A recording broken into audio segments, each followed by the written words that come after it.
nós não venhamos errar o caminho. E é por isso que nós temos que conhecer a verdade. É por isso que nós temos que ler as Escrituras. Os falsos profetas estão se multiplicando. São muitos falsos pastores, são muitos falsos mestres, muitos falsos ensinadores. E Jesus profetizou isso, que haveria muitos falsos ensinadores, falsos pastores, enfim. E é por isso que o povo perece. Porque eles estão caindo na mão desses homens, que a Bíblia cita como cães gulosos, que só querem, vem a nós, só querem aquilo que vem do seu bolso. Eles falam para você tem que dar tudo. Como aquela viúva lá que deu tudo, a viúva tinha 2 moedinhas e ela deu tudo. Aí eles usam essa palavra para poder ganhar o seu dinheiro, vendendo uma bênção para você que Deus não está vendendo. Estão usando a fé das pessoas para ganhar dinheiro. Mas Jesus só quer salvar a tua alma. Jesus não quer 10% do teu bolso, não. Ele quer a tua alma. Ele quer que você se volte aos caminhos dele e faça a vontade dele. Porque Jesus quer salvar a tua alma. Mas busca a verdade. Porque se não conhecer a verdade, vão continuar aí na mão dos falsos pastores. Vão continuar acreditando em heresias que são mentiras, que estão levando a tua alma à condenação.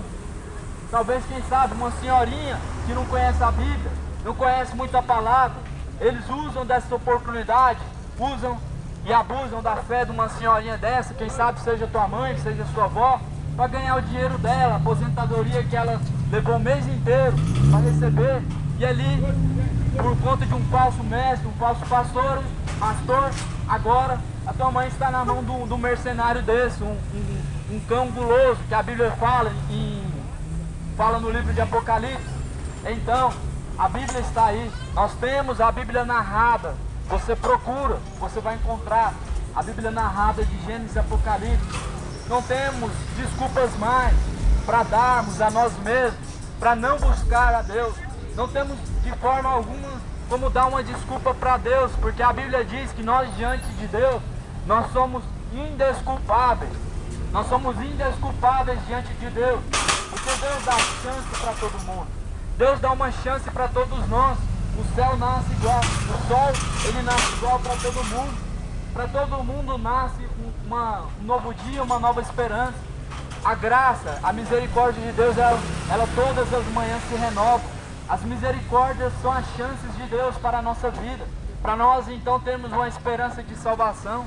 A cada manhã Deus ele limpa ele restaura as misericórdias, ou seja, as misericórdias são as chances que Deus nos dá para nós buscarmos a salvação. Porque este mundo aqui, ele é enganoso. Os prazeres deste mundo vai passar. E Deus, ele renova as misericórdias para que você possa salvar a tua alma. Porque a Bíblia diz no livro de Hebreus, capítulo 9, versículo 27, que aos homens foi ordenado morrer uma só vez. E depois disso, segue-se a juízo. Então, depois da morte, tem um juízo a ser enfrentado, a ser encarado, onde nós seremos julgados pelo juiz chamado Jesus, sendo que hoje ele ainda está como um advogado. No último dia, Jesus vai estar lá como juiz para nos julgar. Embora seja que ainda dá tempo dele te justificar do seu pecado, se você se arrepender. Embora seja que ainda dá tempo de você consertar a sua vida com Deus, se hoje você reconhecer que é falho, reconhecer o pecado, porque a esperança, ela é uma só e é em Jesus. A salvação é em um só, que é Jesus. Não tem outro meio. A Bíblia nos mostra um caminho a ser seguido. A Bíblia não nos mostra uma religião. Jesus fala, eu sou o caminho, ou seja, a verdade e a vida. Ninguém vem ao Pai se não for por mim. João 14, 6. João capítulo 14, versículo 6. Então, se Jesus está dizendo, eu sou o caminho, então não tem dois caminhos. Se Jesus está dizendo, eu sou a verdade está somente nele, e ele é a vida, então não tem outro meio. Como assim? A Bíblia diz que Jesus tem um único caminho. A Bíblia também está dizendo no livro de Hebreus que Jesus ele é mediador entre os homens e Deus, ou seja, aquele que te aproxima de Deus, aquele que intermedia entre o homem e Deus é Jesus. Embora seja a religião católica, vai dizer para você o seguinte: Maria, ela conversa com Jesus, ela é mediadora entre os homens e Jesus. Isso é o que a religião diz. Mas a Bíblia, a palavra de Deus, que é uma só, ela nos mostra que só há um caminho para chegar até a Deus, ou seja, Jesus, o único caminho que vai te levar à salvação, o único caminho que também te leva até a Deus, o único caminho qual vai fazer você ter um contato, uma proximidade de Deus, é Jesus.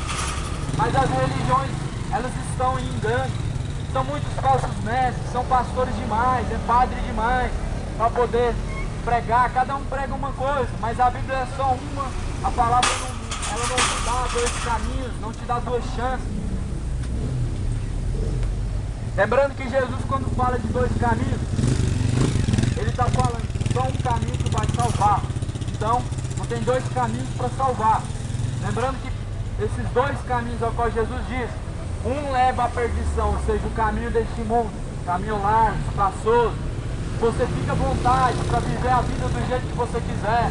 Você tem o livre-arbítrio, faz muito bem, se você entende. Esse é o caminho largo que te leva à condenação. E tem o caminho estreito, Jesus falou: porfiai pelo caminho estreito, entrai pela porta estreita, porque é essa porta que vai levar você à salvação. Porque Jesus falou também que largo, espaçoso, é o caminho que tem conduzido a alma do homem à perdição e à condenação eterna. Então hoje, ouvindo você essa palavra, reflete um pouquinho, para e pensa, para você ver a quem você tem servido e para onde realmente está indo a sua alma. Hoje é dia de você refletir um pouco, ver o que você está fazendo da sua vida, porque nós temos uma vida que ela vai passar um dia. Um dia essa alma ela vai sair do corpo e então ela vai se deparar com uma dura realidade que é a eternidade. E ali não vai ter mais esperanças para se salvar. Muitos acreditam em reencarnação. Acreditam que então no último dia vão reencarnar em outro corpo e assim passarão uma eternidade. Sai de um corpo, reencarna em outro, reencarna em outro corpo, morre, reencarna em outro. Para quem não sabe, isso são doutrinas demoníacas. Para quem não sabe, doutrina de reencarnação é uma doutrina mentirosa, ou seja, doutrina demoníaca que engana a alma do homem. Existe também uma doutrina chamada purgatório, ou seja, a alma do homem ela parte para o purgatório, aonde o padre fala que ali é o lugar de purificação da alma. É o momento que você tem para se arrepender e então ali sua família paga uma missa de 7º dia para poder rezar 7 dias acendendo uma vela, que na verdade essas velas estão sendo acendidas para demônios, porque para quem não sabe, velas acesas, até mesmo aquela vela que você acende quando acaba a energia da sua casa, aquelas velas elas abrem portais do inferno e ali abrem-se então passagens para que demônios possam atuar na vida das pessoas. Demônios entram dentro das casas das pessoas. Muitas vezes estão escondidos debaixo da sua cama, dentro do seu guarda-roupa. E o que acontece? Acontece que brigas e mais brigas, discórdias, até o ponto de destruir uma família e separar um casal. Então, você tem que parar e pensar e ver, refletir, por que a tua vida está indo de mal a pior. Jesus falou que depois da morte segue-se a juízo. Então, não tem purgatório, não tem missa de 7º dia. De onde que surgiu a doutrina do purgatório? Foi uma doutrina que partiu então de Constantino. Constantino foi o fundador da Igreja Católica. Ele trouxe consigo várias doutrinas e quem sabe essa doutrina do purgatório também foi uma doutrina trazida por Constantino. Então, essa doutrina ela vai contra os preceitos da Bíblia, porque a Bíblia diz que depois do céu, ou depois da morte, é o céu ou o inferno. O inferno para quem foi rebelde, para quem desprezou os mandamentos do Senhor, deixou de lado toda a vontade do Senhor para seguir o livre-arbítrio e fazer a sua própria vontade.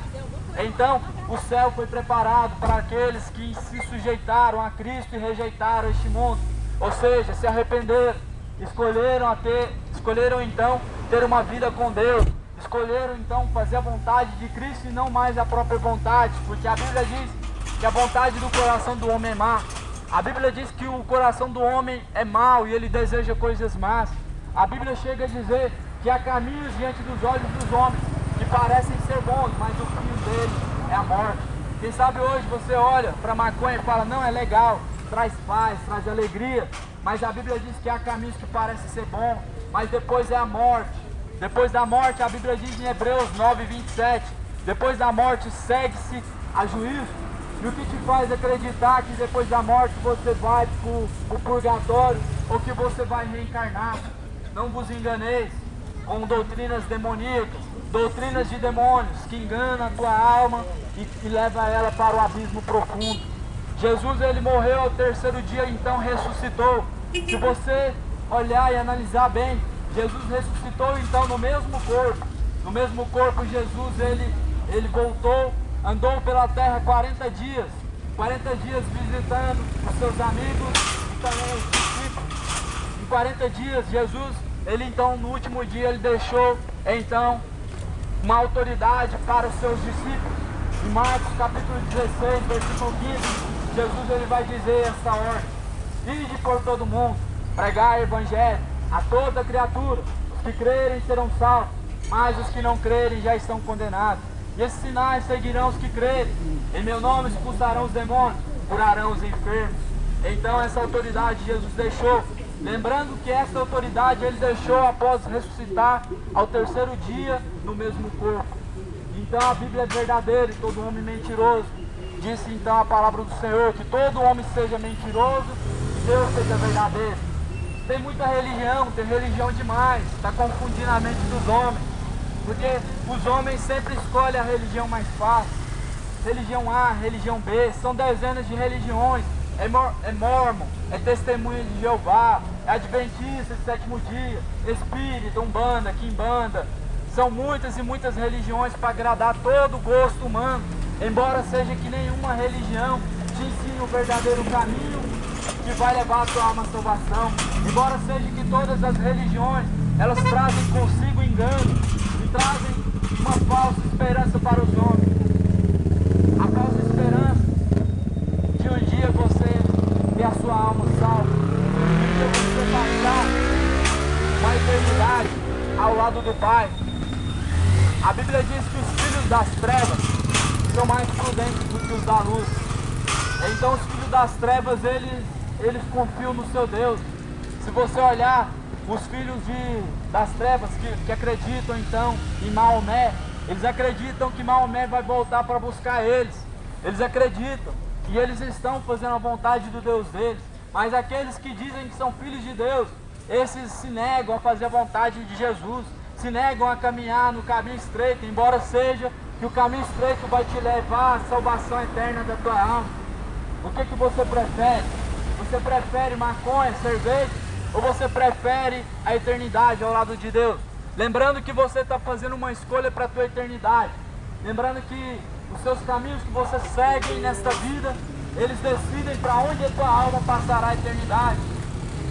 Os caminhos que você escolhe nessa vida, eles também podem ser vistos como uma semeadura que você faz, uma plantação ao decorrer de toda a sua vida. E a Bíblia chega a dizer que aquilo que o homem plantar, ele colherá. Ou seja, plantou um fruto bom, você vai colher esse fruto bom. Quando chegar a hora certa, você vai colher o fruto bom. Talvez você está a plantar muitas coisas más na sua vida. É só cachaça, é só droga, é só prostituição, é só festa. E nunca vê os males voltando para si. Então os frutos, eles vêm na hora certa. Pode ser hoje ou amanhã, ou quem sabe no último dia da tua alma sai do teu corpo. Mas a Bíblia diz que aquilo que o homem ele semear, ele ceifará. Ou seja, aquilo que você plantar, você colherá. Jesus está falando, o caminho que você escolher, você vai colher no último dia. Se você escolher Jesus, você vai herdar a salvação. Mas se você escolhe toda a vontade do teu coração, você está se opondo contra a vontade de Deus. Porque a vontade do coração do homem se opõe contra a vontade de Deus. Porque o coração do homem deseja as coisas más. O homem escolhe pela aparência. O homem escolhe por aquilo que ele pode ver. De sorte que a Bíblia diz que a fé é o firme fundamento das coisas que não se vê, mas se espera. E a Bíblia também diz que os caminhos dos homens, aos olhos dos homens, parecem ser bons, mas o fim dele é a morte e é a perdição. E é por isso que muitos estão perecendo, porque estão escolhendo conforme a aparência. Escolhendo, eu acho que esse caminho é bom. Eu acho que assim é certo. Não, eu acho que é desse jeito. Estão escolhendo conforme a aparência. Lembrando que Satanás, ele um dia foi chamado Lúcifer e reinava ao lado de Deus como um anjo de luz. Sendo que ali ele era então um anjo da música, um anjo dos louvores. Mas até ele se corrompeu, lembrando que ele tinha uma boa aparência. E então o que aconteceu? Ele enganou uma terça parte dos anjos. Os anjos foram enganados por Lúcifer, por quê? Obviamente, porque pela boa aparência e também pelas boas propostas. Eles achavam que podiam ser maiores que Deus. E é assim que o homem está sendo enganado, assim que nós estamos vendo mais uma geração passando e caindo na profundeza do inferno, porque estão acreditando em coisas enganosas. Eu tenho minha religião, eu sou católico, não, eu sou da Testemunha de Jeová. Jesus deixou, foi um caminho, o caminho nos foi deixado, e por isso escolha o teu caminho enquanto há tempo, porque depois da morte é tarde demais para você voltar com as suas escolhas. Depois da morte é tarde demais para você voltar e consertar a tua vida. Os espiritistas vão pregar para você uma doutrina que você pode comunicar com mortos. Vão dizer para você que depois da morte você vai reencarnar, mas a Bíblia diz que depois da morte acabou o sexo de juízo. Acabou o que? As esperanças para você se arrepender. Lembrando que depois da morte segue-se a juízo. O juízo de Deus não é baseado na graça, nem na misericórdia, nem tampouco no amor. O juízo de Deus, você pode comparar com o juízo desta terra. A diferença é que a justiça deste mundo, ela se corrompe e ela falha. Mas a justiça de Deus, jamais ela falha. A justiça de Deus, ela é reta. Então, a Bíblia diz que conforme aquilo que plantou se colhe. Ou seja, assim será a justiça de Deus. Matou, um dia você vai pagar se você não se arrepender. Se prostituiu a vida inteira, um dia, no último dia você será julgado por isso. Escolheu a cerveja, a droga, no último dia isso vai condenar a tua alma. E o que eu estou pregando para você? Que é necessário você se arrepender e nascer de novo da água e do Espírito, para que possa então nascer uma nova criatura. Para que venha nascer uma nova criatura e o desejo do pecado não venha mais dominar sobre o homem. Para que o desejo do pecado não venha mais ter vida dentro do homem. Porque as obras da carne só são mortificadas através de Jesus. As obras da carne, ou seja, as obras pecaminosas, elas só morrem quando você nasce uma nova criatura. Dê a palavra do Senhor, porque elas testificam de Jesus. Elas pregam para você o caminho verdadeiro, o caminho certo. Você precisa conhecer a verdade. Como diz no livro de João, capítulo 8, versículo 32. E conhecereis a verdade, e a verdade vos libertará. Libertará do quê? A palavra de Deus te liberta do cativeiro. Satanás aprisiona a alma do homem num cativeiro, nas trevas exteriores, trevas que os homens não podem ver. A cada vez que o homem peca, a tua alma ela é aprisionada. A cada vez que você mesmo peca, o teu pecado ele se aprisiona nas correntes profundas do inferno. E no livro de Romanos, a Bíblia vai dizer que o salário do pecado é a morte. O salário do pecado é a morte, ou seja, você vai pecando, tua alma vai enfraquecendo. Vai pecando até chegar o dia de morrer. Eu quero contar um breve testemunho. Certa vez eu vivendo a minha vida do jeito que eu queria, meu livre-arbítrio, totalmente oposto contra a vontade de Deus, conforme eu queria. Escolhi para mim caminhos que para mim pareciam ser bons e agradáveis. Droga, cachaça, prostituição, farra, a noite inteira. Dava tiro e achava que era o tal. Embora seja que esse pecado ele foi me trazendo então muito vazio dentro do meu coração. Esse pecado foi me trazendo uma depressão, ao ponto de eu me deparar com uma triste depressão dentro de mim e não ter mais força para viver. Então muitos vão falar, mas depressão, isso é coisa de marica, é coisa de gay. Não, Depressão é uma doença na alma. É o vazio, é o pecado que causa